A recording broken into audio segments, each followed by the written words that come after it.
मिथुन राशि वाले बंधु, आप सभी का बहुत बहुत स्वागत है। हृदय से अभिनंदन, आभार। मिथुन राशि भिंड यूट्यूब चैनल में। तो मिथुन राशि वालों, जरा ध्यान से सुनिए। भूल कर भी, गलती से भी किसी को मत दे देना अपनी ये एक चीज। जी हाँ बंधुओं, इस एक चीज को इस समय और काल पर, यानी आने वाले 5 से 7 दिनों में यदि आपने किसी को दे दिया तो आप अपना सौभाग्य तो उसे दे देंगे और उसका दुर्भाग्य आप अपने जीवन में खींच कर ले आएंगे। जी हाँ बंधुओं, जाने में या अनजाने में गलती यदि आप करते हैं तो उसकी कीमत आपको चुकानी ही पड़ती है। और ये कोई इस बार की आज की कहानी नहीं है। पिछले समय और काल को आप देख लीजिए, चाहे कोई और ऐसा होगा जो गलती करके बच के निकल जाएगा, लेकिन आपके यहाँ तो यदि कोई छोटी से छोटी गलती भी किसी भी प्रकार की हुई हो, बचपन से लेके आज तक की स्थिति आप देख लीजिए, आपको उसकी कीमत चुकानी ही पड़ी है।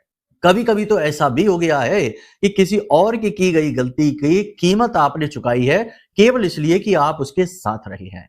जी हाँ बंधुओं, ये आपके जीवन भर की कहानी है। हम आपके राशि को, आपके स्वभाव को अच्छी तरह से जानते हैं, तभी ये बात हम आपको बता रहे हैं। इसीलिए हम आपसे कह रहे हैं कि ये जो समय काल है, जो ग्रह स्थितियां हैं, जिस प्रकार की अनुकूलताएं और प्रतिकूलताएं हैं, इस समय और काल पर इस एक चीज का लेना देना, यानी किसी को देना और किसी से लेना, दोनों ही आपके लिए भयंकर अवरोध कारक होंगे। आपके जीवन में स्तंभन का कार्य करेंगे, हर एक गति को धीमा कर देंगे, हर काम को बनते बनते बिगाड़ देंगे, हर प्रकार से आपको चारों तरफ से बांध देंगे। इसी को बंधन हो जाना कहते हैं। बंधन कई प्रकार के होते हैं बंधु।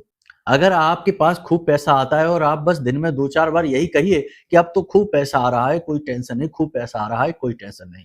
2-4 दिन ही कह पाएंगे, उसके बाद फिर आप कहने लायक नहीं बचेंगे, क्योंकि पैसा जैसे आ रहा था वैसे ही रुक भी जाएगा। इसे स्वबंधन क्रिया कहती है, यानी खुद की लक्ष्मी का बंधन कर देना। बहुत सारी चीजें हैं। तो कहने का मतलब यह है कि आपको इन चीजों को समझना होगा। कौन सी है वो ग्रह स्थितियां जिनमें चीजों का लेन देन नहीं करना चाहिए। साथ ही हम आपकी कुंडली खुलवाएंगे आपसे। आप अपनी कुंडली को देखिए, आपकी कुंडली में लग्न का जो मालिक है, लग्न में जो राशि बैठी है, उससे जुड़ी हुई चीजों का लेन देन कभी नहीं करना चाहिए। कारण है इसका कि वो आप स्वयं है। लग्न मतलब आप स्वयं, वो स्व का भाव है। आपकी अपनी व्यक्तिगत ऊर्जाएं हैं, आपकी व्यक्तिगत सोच विचार, आपका शरीर, आपका मन, आपका स्वभाव, सब कुछ है। अब यदि आप उससे जुड़ी हुई चीजों को किसी को यूं ही दे देंगे तो कहने का मतलब यह है कि आप अपनी पॉजिटिव एनर्जी को किसी और को देंगे। जी हाँ, ये बहुत गहरा प्रश्न है, बहुत बड़ी बात है जो हम आपको बताने जा रहे हैं। कोई आपको बताएगा नहीं, आप इसे जीवन में एक बार उतार कर देखना, इसका प्रभाव आप अपने जीवन में खुद महसूस करेंगे। जी हाँ, और होता अक्सर यह है कि जिस चीज के लिए मना किया जाए, जिस चीज के लिए निषेध हो, मन उसी चीज के लिए मचलता है। ये इंसानी स्वभाव है, जाने में या अनजाने में। जी हाँ बंधुओं, तो अब डरने की कोई बात नहीं है। हम आपको आपकी कुंडली के आधार पर बता देंगे कि किन चीजों का आपको लेन देन नहीं करना है। फिलहाल इस समय और काल के अनुसार इस एक चीज के विषय में बताएंगे।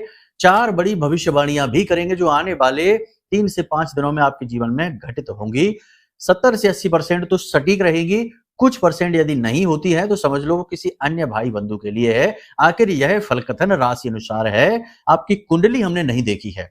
अब यदि विशेष तौर पर अपने ही बारे में जानना है, अपने जीवन की बाधाएं, परेशानियां और कष्ट से मुक्ति के मार्ग चाहिए, सही मार्गदर्शन चाहिए, तो अपनी कुंडली आपको दिखानी होगी। इसके लिए नंबर वीडियो में है, इन पर आप फोन करिए, अपनी कुंडली का श्रेष्ठतम विश्लेषण करा लीजिए हमारे द्वारा, और हम आपको आपकी कुंडली के दोष परेशानी के बारे में बताएंगे और उसकी सटीक उपाय समाधान आपको दे देंगे, और कुछ दिनों में आपका कायाकल्प हो जाएगा। जी हाँ, कार्यक्रम के अंत में हम आपको बताएंगे एक ऐसी क्रिया जो आपको जरूर करनी चाहिए, आपकी राशि के जातकों को अवश्य करनी चाहिए, हर हाल में करनी चाहिए। हालांकि इस क्रिया के विषय में हमने पहले भी आपको बताया है, लेकिन आपने इसे ध्यान से नहीं सुना, ना ही समझा। लेकिन अब हम आपको बताने जा रहे हैं, इसे आप जरूर ध्यान से समझना। इसे हम आपको कार्यक्रम के अंत में बताएंगे, यह सबसे महत्वपूर्ण है। इसे आपको जरूर समझ लेना है, देख लेना है, वरना आप धोखा खाते ही रहेंगे, चोट खाते ही रहेंगे और हमेशा अपने आप को फंसा हुआ महसूस करते ही रहेंगे। जी हाँ, तो उम्मीद करते हैं सारी बातें आप समझ रहे हैं। कार्यक्रम में अंत तक जरूर ठहरेंगे, ठहरना ही होगा, क्योंकि ये कार्यक्रम आपका उद्धारक है। कहने का मतलब यह है कि जहां से बाधाएं हटती हैं वहीं से उद्धार शुरू होते हैं, बदलाव शुरू होते हैं। वही कार्य ये कार्यक्रम करने वाला है, तो आपको अंत तक ठहरना ही होगा। माई का जयकारा लगाओ, मन में भाव पैदा करो, लिखो कमेंट में जय मां भद्रकाली कृपा करो। महामाई निश्चित तौर पर आपके ऊपर कृपा करेंगी, आशीर्वाद करेंगी और कर ही दिया है, तभी आप इस कार्यक्रम को देख रहे हैं। बदलाव भी आप महसूस करेंगे अगर आप हमारे कार्यक्रमों को ज्यादा नहीं केवल 1 हफ्ते तक देख लीजिए। उसके बाद जो हम बोलते हैं उन बातों को जीवन में उतारना शुरू करिए। गारंटी के साथ 100% कहते हैं कि आपको पॉजिटिव रिजल्ट मिलने शुरू हो जाएंगे। तो ये वादा हम कर रहे हैं, दावा हम कर रहे हैं और इसलिए कर रहे हैं क्योंकि हम जो बातें कहते हैं, ज्ञान बताते हैं, जो चीजें आपको समझाते हैं, वे पूर्ण रूप से प्रमाणित हैं। आपको ही नहीं, आपसे पहले हजारों लोगों पर आजमाई हुई हैं। इसलिए वे बातें हम जानते हैं कि वे काम करती हैं। ठीक है?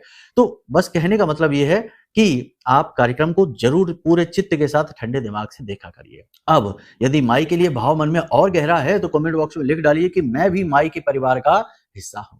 ये बहुत बड़ी बात है कि महामाई जो अनंत कोटि ब्रह्मांडों को केवल अपनी पलक में धारण करके रखती हैं, ऐसी महामाई के परिवार का हिस्सा हम जैसे तुच्छ मानव बनने का प्रयास कर रहे हैं। माई हमें ये अवसर दे रही हैं, जो हम ये कह भी पा रहे हैं, लिख भी पा रहे हैं, क्योंकि यदि मां ना चाहें तो आप मां का नाम भी नहीं ले सकते, मां का नाम लिख भी नहीं सकते हैं। धाम जाना, दर्शन करना तो बहुत बड़ी बात हो गई। ठीक है ना? विचार ही ऐसे हो जाएंगे कि मन ही नहीं करेगा। कई चीजें होती हैं, विस्तार में नहीं जाना है। समझिए आप, ये बहुत बड़ी बात है, बहुत बड़ी विचारधारा है और इसी से उद्धार होता है। तो चलिए बंधु, अब अपने मूल विषय को शुरू करते हैं। ध्यान से सुनिए। प्यारे मित्रों, हमारे अत्यंत प्रिय और परम पूज्य अमिताचार्य जी के पास मां बगलामुखी और मां भद्रकाली की साधनाओं का वर्षों का अनुभव है और माता रानी की इनके ऊपर पूर्ण कृपा और सिद्धि है। आचार्य जी ने अपने सटीक कुंडली विश्लेषण और श्रेष्ठतम उपायों के माध्यम से हजारों लोगों के जीवन को खुशियों से भरा है। आचार्य जी का कुंडली विश्लेषण और उपाय करवाने का तरीका इतना अद्भुत है कि जीवन के हर एक दुख और कष्ट का कारण जड़ से ही समाप्त हो जाता है। फिर समस्या चाहे जैसी भी हो, कर्जा बहुत बढ़ गया हो, व्यापार चल नहीं रहा हो, बीमारियों में आप बर्बाद हो चुके हो, रिश्तों में प्रेम समाप्त हो चुका हो या फिर नौकरी ही ना मिल रही हो, विवाह में देरी होती हो, कैसी भी समस्या हो, इन समस्याओं का कारण क्या है, कौन सी महादशा परेशान कर रही है, कौन सा दोष लगा हुआ है, सब कुछ आचार्य जी इतना सटीक बताते हैं कि वर्षों वर्ष के दुख कुछ ही दिनों में समाप्त हो जाते हैं। अगर आपके जीवन में भी कोई ऐसी संकट की घड़ी है तो यही सही समय है जब आप पूज्य आचार्य जी के हाथों से अपनी कुंडली का विश्लेषण करवाएं और वर्षों से चल रहे दुखों और संकटों के इस चक्र से बाहर निकल जाए। प्यारे मित्रों, अभी वीडियो में दिए गए नंबरों पर फोन करिए और अपनी कुंडली का श्रेष्ठतम आकलन करवा डालिए। जिंदगी बदलने का ये सबसे बड़ा मौका हाथ से मत जाने दीजिएगा। जय माई की। महामाई आपका कल्याण करे। सबसे पहले बात करते हैं भविष्यवाणियों के विषय में। आने वाले समय और काल में 3 से 5 दिनों में सबसे पहली चीज जो आपके मन में होगी, आपके शरीर में होगी कि ऊर्जा का प्रवाह होगा, मन सकारात्मक होगा। हालांकि नकारात्मक विचारों की धुंध तो चलती ही रहेगी, वो तो रहती ही है, परंतु केंद्र में अंत में आप बहुत पॉजिटिव महसूस करेंगे। आपका आत्मबल बढ़ रहा होगा और आप कुछ ना कुछ ऐसा काम करेंगे जिससे कि बदलाव जीवन में आएगा। यानी कि कुछ आपने ऐसा बिजनेस प्लान रखा होगा, नौकरी में कुछ बड़ा बदलाव के बारे में सोचा होगा, कुछ ना कुछ आप ऐसा करेंगे जिससे कि जीवन में आगे चल के बहुत बदलाव आएंगे, पॉजिटिव बदलाव आएंगे। बहुत अच्छा रहेगा ये। दूसरा कि धार्मिकता का भाव मन में निश्चित तौर पर बढ़ेगा। कुछ ना कुछ विशेष उपाय, क्रियाएं आप करते दिखाई दे रहे हैं और ये करिए भी। कुछ नहीं तो प्रतिदिन माई का चालीसा और कवच पाठ ही करिए। बहुत ही सर्वश्रेष्ठ है, संजीवनी बूटी के समान है इस कली काल में। इस कली काल में जब आपके आसपास तमाम कली पुरुष घूम रहे हैं, अलग अलग रूप वेश धारण करके, कोई मित्र बन के ठगता है, कोई भाई बन के ठगता है, कोई किसी अन्य रूप में आकर फंसा लेता है और अपना काम निकाल के निकल जाता है। तो ये कली पुरुष ही तो है जिनके ऊपर कली का पूरा वास है।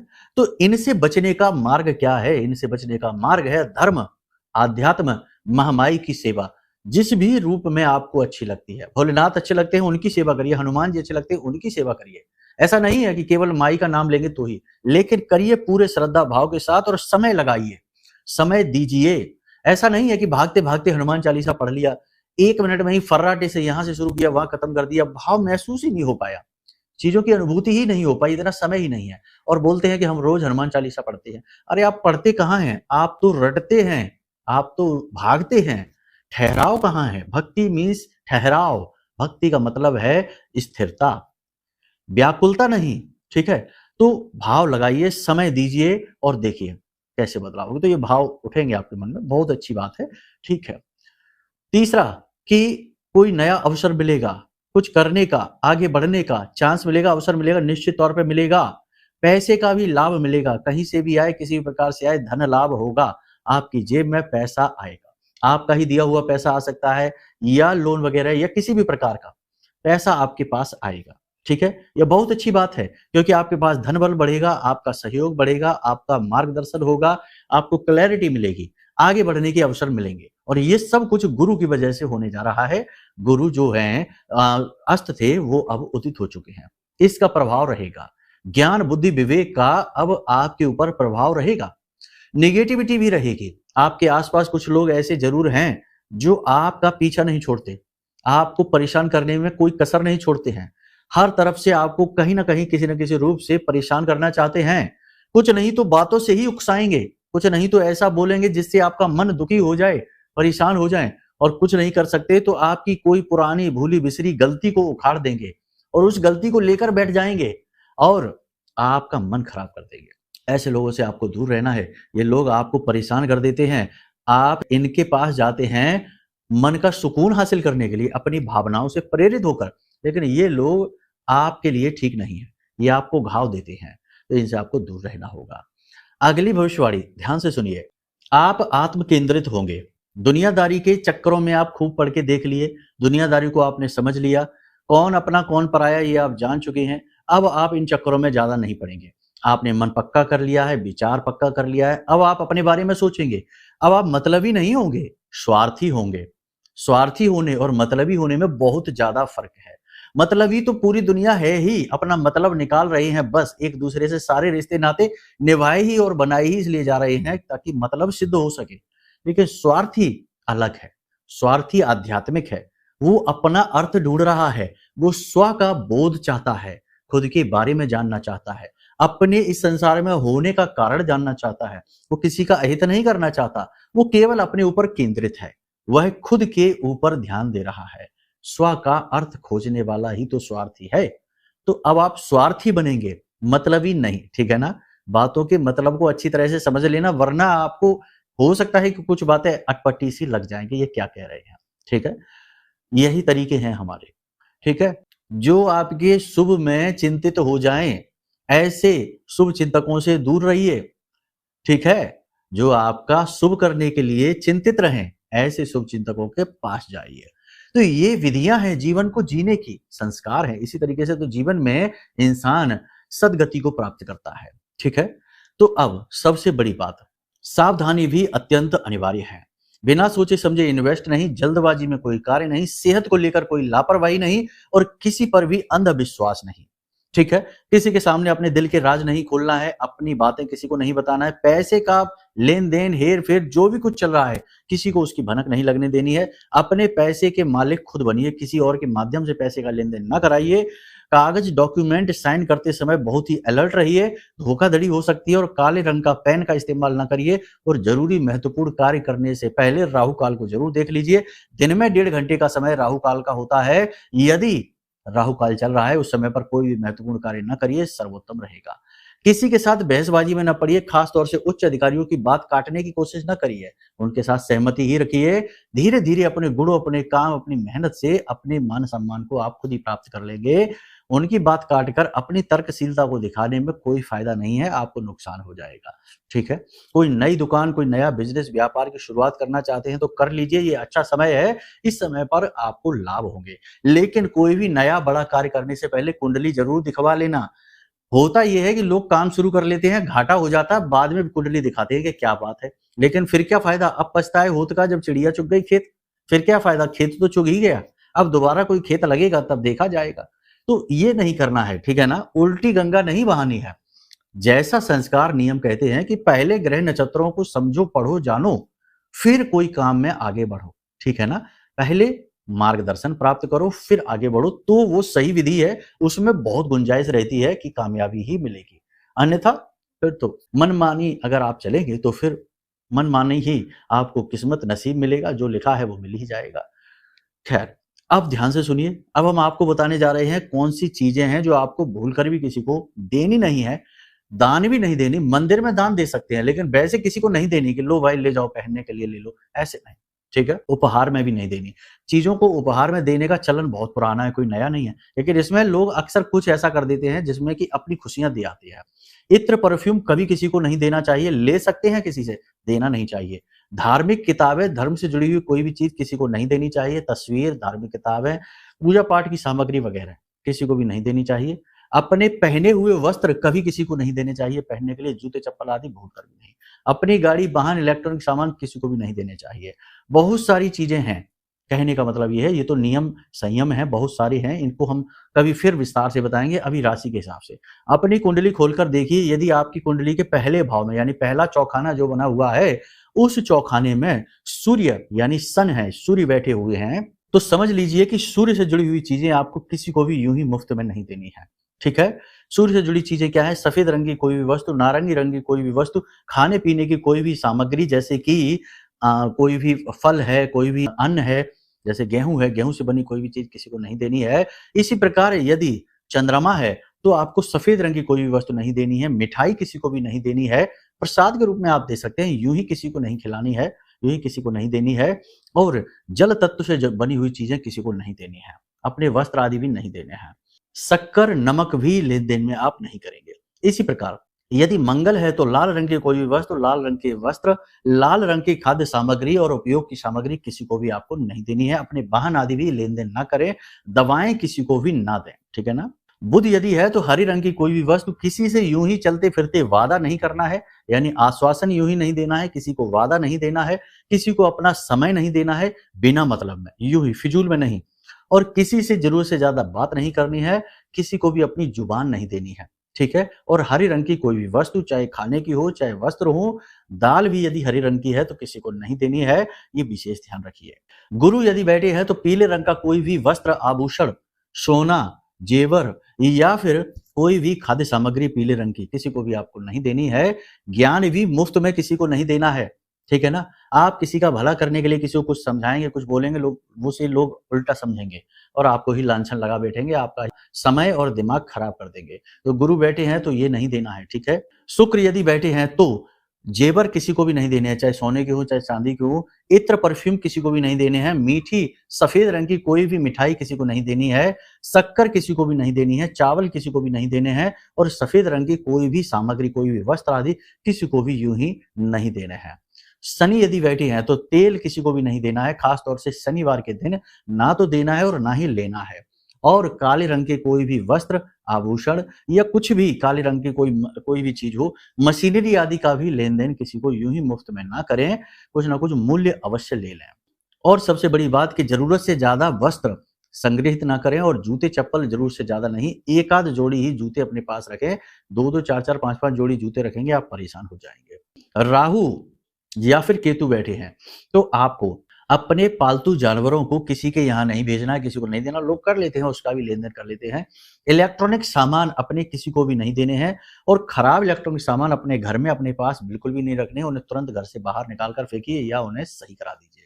तो ये तो ग्रहों से संबंधित है कि इन चीज़ों का आपको लेन-देन नहीं करना है। लेकिन ये सारी चीज़ें जो हमने आपको बताई हैं, सारी चीज़ें आप मंदिर में दान कर सकते हैं। मंदिर में कैसे दान करेंगे? या तो मंदिर के उपयोग के लिए आप दान में दे सकते हैं या फिर भिखारियों को जो मंदिर के बाहर बैठे होते हैं, आपसे आस लगाकर बैठते हैं, उन्हें आप दे सकते हैं। ये धर्म का काम होगा, पुण्य का काम होगा, इसे आप बड़े आराम से कर सकते हैं, इसमें कोई बाधा नहीं। और एक सबसे बड़ी बात कि 2 क्रियाएँ हैं जिन्हें हम आपको बता रहे हैं, यदि इन्हें आपने कर लिया तो आपके जो सबसे क्रूर यानी खराब ग्रह जो होते हैं ना, जैसे राहु और केतु की बात की जाए, शनि की भी बात की जाए, तो ये क्रूर ग्रहों की कुदृष्टि, इनकी महादशा, अंतर्दशा यदि चल रही है, साढ़े साती, अढ़ैया वगैरह चल रही है, ये सबके दोष आपके ऊपर समाप्त होने लगते हैं, कमज़ोर होने लगते हैं। करना क्या है? ध्यान से समझिए, 2 कार्य आपको बता रहे हैं, ध्यान से समझ लेना, करके एक बार ज़रूर देख लेना, फिर इनके प्रभाव बताना, ठीक है? एक-एक बार की जाने वाली क्रिया है। सबसे पहला काम तो ये कि आपका जितना भी वज़न है, जितना भी आपका वजन है, मान लेते हैं कि आपका वजन 70 किलो है, तो उसका दशांश यानी कि 70 किलो का दशांश 7 किलो हो गया। 90 किलो वजन है तो 9 किलो हो गया, 100 किलो वजन है तो 10 किलो हो गया। यानी कि दशांश कच्चा कोयला आपको लेना है, ठीक है? कच्चा कोयला लेने के बाद आपको उसे तेज बहने वाली नदी, यानी कोई तेज बहने वाली नदी में जाकर उसे जल प्रवाहित कर देना है। ये क्रिया आपको किस प्रकार करनी है, ध्यान से समझिए। ये क्रिया आपको सोमवार के दिन करनी है, पहली चीज। दूसरी चीज कि ये जो कोयला है, इसे आप अपने सिर से उल्टा 7 बार यानी एंटी क्लॉकवाइज उसारेंगे, ठीक है ना? उल्टा। किसी और की मदद भी आप इसमें ले सकते हैं, कोई बुराई नहीं होगी। 7 बार एंटी क्लॉकवाइज उसारेंगे, उसके बाद इसे ले जाकर जल प्रवाहित करेंगे। जल प्रवाहित करते समय भी ऐसा नहीं कि पोटली में रखा है तो पोटली ही फेंक दी, नहीं, पोटली से खोलकर उसमें डालना है कच्चे कोयले को, ठीक है? इस क्रिया को आप करके देखिए। दूसरा, एक घड़ी, दीवाल घड़ी जो होती है, दीवाल पे जो लगी रहती है, टाइम देखते हैं लोग, एक घड़ी मंदिर में जाकर दान करके देखिए। ये भी आप सोमवार के दिन ही करें। सर्वोत्तम क्रियाएं हैं, करके एक बार देखिए, समय बदल जाएगा, रूपरेखाएं आपके जीवन की बदल जाएंगी। जितने भी लोग आज के समय में पीड़ित हैं, परेशान हैं, उनमें अधिकतर सबसे ज्यादा परेशान जो लोग हैं वो राहु की वजह से हैं। और इस समय तो राहु वैसे भी प्रबल है, कुंभ राशि में बैठा हुआ है 1.5 वर्षों के लिए, तो राहु अति प्रबल है, तो कभी भी झटका दे सकता है, कभी भी नुकसान करा सकता है, कभी भी बनती बात को बिगाड़ सकता है। और शनि जो है ना, उनसे तो उम्मीद ही यही की जाती है कि वो काम में रुकावटें जरूर लेकर आएंगे। और याद रखना कि जिनकी 7.5 अढ़ैया महादशा अंतरदशा है, केवल उन पर ही नहीं, शनि का प्रभाव संपूर्ण राशि चक्र पर है, क्योंकि शनि कर्म फलदाता है, न्याय का देवता है, तो वो तो सबके ही कर्मों को देख रहे हैं, केवल उसी का नहीं जिसके राशि स्वामी है उसको ही नहीं, कि मकर और कुंभ को ही देख रहे हैं, नहीं, सबको देख रहे हैं, ठीक है?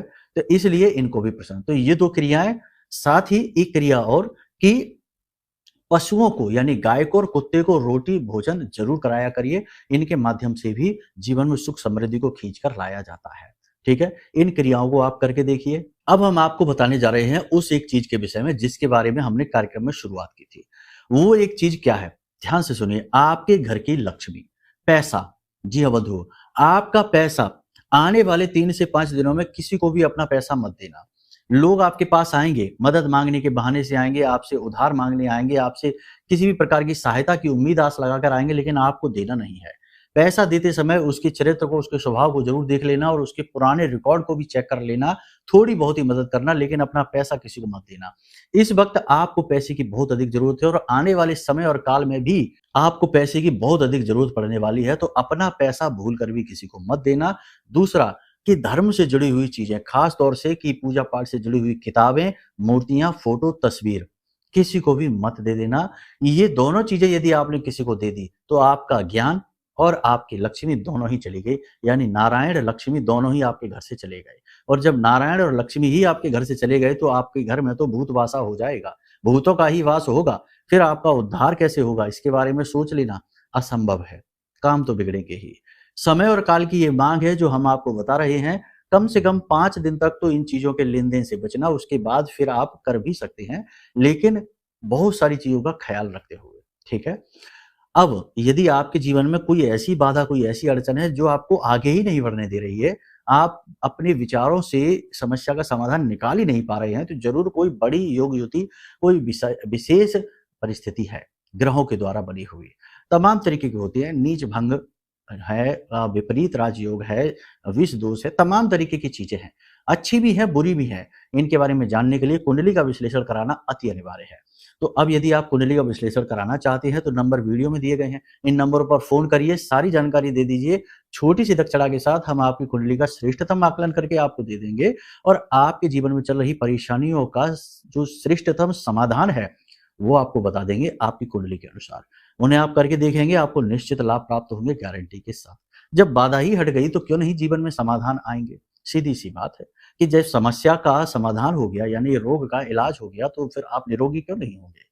तो उम्मीद करते हैं सारी बातें आपने समझ ली हैं। अब इन बातों को अपने जीवन में उतारिए और सबल संभल कर फूंक फूंक कर चलिए, अपने ऊपर ध्यान दीजिए, यही समय की मांग है। चलिए बंधु, आज के इस कार्यक्रम को यहीं पर विराम देते हैं। हमेशा हंसते रहिए, मुस्कुराते रहिए, सकारात्मक रहिए, महामाई पर अपनी आस्था और विश्वास बनाकर रखिए, क्योंकि आपका उद्धार तो वहीं से होना है। तो प्रेम से बोलिए जय माई की। हमारे प्रिय और परम पूज्य आचार्य जी ने अपनी साधनाओं के अनुभवों पर आधारित शक्तिशाली उपाय और क्रियाओं के माध्यम से हजारों लोगों के जीवन को पूरी तरह से बदला है। आचार्य जी के द्वारा बताया गया हर एक उपाय इतना सटीक और कारगर होता है कि जो भी इसे पूरे भाव के साथ कर लेता है उसे साक्षात महामाई की कृपा और आशीर्वाद प्राप्त हो जाती है। इसलिए निसंकोच इन उपायों को पूरे भाव के साथ करिए, आपका कल्याण होगा। जय माई की।